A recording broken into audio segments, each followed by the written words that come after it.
ክርስቶስ ዘይብሉ ሕይወት መዓዛ የብሉን ክርስቶስ ዘይብሉ ሕብረት ሕይወት የብሉን ክርስቶስ ዘይብሉ ምንዮት ዕረፍት የብሉን ክርስቶስ ዘይብሉ ስልጣን ናጽነት የብሉን ክርስቶስ ዘይብሉ ተግባር ፍጻሜ የብሉን ክርስቶስ ዘይብሉ ፍልጠት ምስትውዓል የብሉን ክርስቶስ ዘይብሉ ጥበብ ቅድስና የብሉን ክርስቶስ ዘይብሉ ኃይሊ ደገፍ የብሉን ክርስቶስ ዘይብሉ ልግሲ ሓጎስ የብሉን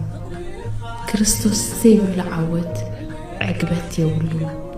ክርስቶስ ዘይብሉ ዝና ሰላም የብሉን ክርስቶስ ዘይብሉ ሃገር ውሕስነት የብሉን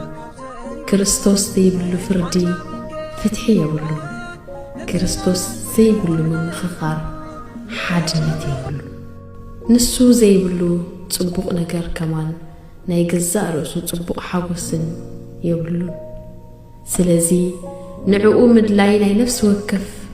ነፍሲ ጽምዓት እዩ ንዕኡ ምድላይ ዓብ ጥበብ እዩ ንክርስቶስ ምርካብ ድማ ዓብ ዓወት እዩ